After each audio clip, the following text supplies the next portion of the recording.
Look at the Snow Queen and the visual. She looks very elegant in the icy palace. Now read the caption. The Snow Queen sat in the very middle of it when she sat at home. The Snow Queen by Hans Christian Andersen, Part 7. Seventh story. What happened in the Snow Queen's palace and afterwards. The palace walls were made of drifted snow, and the windows and doors of the biting winds. There were over 100 rooms in it, shaped just as the snow had drifted. The biggest one stretched for many miles. They were all lighted by the strongest northern lights. All the rooms were immensely big and empty, and glittering in their iciness. There was never any gaiety in them, in other words, happiness. Not even so much as a ball for the little bears, when the storms might have turned up as the orchestra, and the polar bears might have walked about on their hind legs and shown off their grand manners. There was never even a little game-playing party for such games as Touch Last or the Bite or Bit. No, not even a little gossip over the coffee cups for the white fox misses. Immense, vast, and cold were the Snow Queen's halls. The northern lights came and went with such regularity that you could count the seconds between their coming and going. In the midst of these never-ending snow halls was a frozen lake. It was broken up on the surface into 1,000 bits, but each piece was so exactly like the others that the whole formed a perfect work of art. The Snow Queen sat in the middle of it when she sat at home. She then said that she was sitting on the mirror of reason, and that it was the best and only one in the world. Little Kay was blue with cold, nay, almost black. But he did not know it, for the Snow Queen had kissed away the ice shiverings, and his heart was little better than a lump of ice. He went about dragging some sharp, flat pieces of ice, which he placed in all sorts of patterns, trying to make something out of them, just as when we at home have little tablets of wood with which we make patterns and call them a Chinese puzzle. Kay's patterns were most ingenious because they were the ice puzzles of reason. In his eyes, they were first rate and of the greatest importance. This was because of the grain of glass still in his eye. He made many patterns forming words, but he never could find out the right way to place them in one particular word. A word he was most anxious to make. It was eternity. The Snow Queen had said to him that if he could find out this word, he should be his own master, and she would give him the whole world and a new pair of skates. But he could not discover it. Now I am going to fly away to the warm countries, said the Snow Queen. I want to go and peep into the black cauldrons. She meant the volcanoes.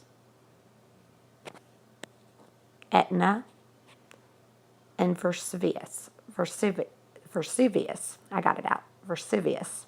By this. I must whiten them a little. It does them good.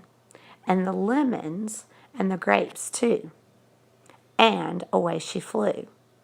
Kay sat quite alone in all those many miles of empty ice halls. He looked at his bits of ice and thought, till something gave way within him.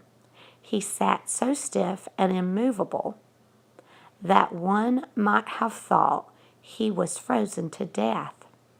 Then it was that little Gerda walked into the palace through the great gates in a biting wind. She said her evening prayer, and the wind dropped as it lulled to sleep. And she walked on into the big empty hall. She saw Kay and knew him at once. She flung her arms round his neck, held him fast, and cried, "Kay, little Kay, have I found you at last?" But he sat still, rigid and cold. Then little Gerda shed hot tears. They fell upon his breast and penetrated to his heart. Here they thawed the lump of ice and melted the little bit of the mirror which was in it. He looked at her, and she sang, "Where roses deck the flowery vale, there, infant Jesus, we thee hail."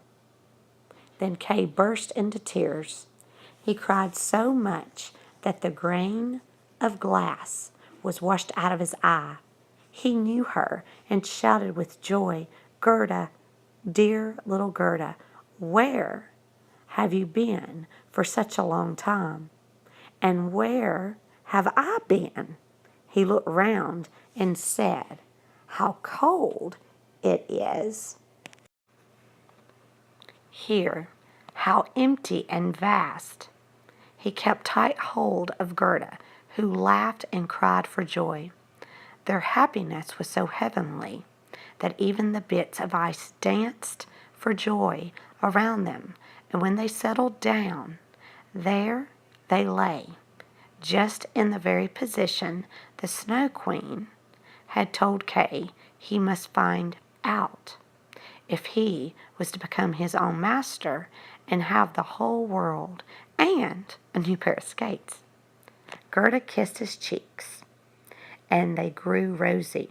She kissed his eyes, and they shone like hers. She kissed his hands and his feet, and he became well and strong. The Snow Queen might come home whenever she liked. His order of release was written there in shining letters of ice. They took hold of each other's hands and wandered out of the big palace. They talked about grandmother and about the roses upon the roof. Wherever they went, the winds lay still, and the sun broke through the clouds. When they reached the bush with the red berries, they found the reindeer waiting for them. And he had brought another young reindeer with him, whose udders were full. The children drank her warm milk and kissed her on the mouth. Then they carried Kay and Gerda first to the Finn woman, in whose heated hut they warmed themselves and received directions about the homeward journey. Then they went on to the Lapp woman. She had made new clothes for them and prepared her sled, but both the reindeer ran by their side to the boundaries of the country. Here the first green buds appeared, and they said goodbye to the reindeer and the Lapp woman. They heard the first little birds twittering, and saw the buds in the forest. Out of it came riding a young girl on a beautiful horse, which Gerda knew, for it had drawn the golden chariot. She had a scarlet cap on her head and pistols in her belt. It was the little robber girl, who was tired of being at home. She was riding northwards to see how she liked it before she tried some other part of the world. She knew them again, and Gerda recognized her with delight. "You are a nice fellow to go tramping off," she said to little Kay. "I should like to know if you deserve to have somebody running to the end of the world for your sake." But Gerda patted her cheek and asked about the prince and princess. "They are traveling in foreign countries," said the robber girl. "But the crow?" asked Gerda. "Oh, the crow is dead," she answered. "The tame sweetheart is a widow and goes about with a bit of black wool tied round her leg. She pities herself bitterly. But it's all nonsense. But tell me how you got on yourself and where you found him." Gerda and Kay both told her all about it. Snip, snap, snurr. "It's all right at last then," she said, and she took hold of their hands and promised that if she ever passed through their town, she would pay them a visit. Then she rode off into the wide world. But Kay and Gerda walked on hand in hand, and wherever they went they found the most delightful spring and blooming flowers. Soon they recognized the big town where they lived, with its tall towers, in which the bells still rang their merry peals.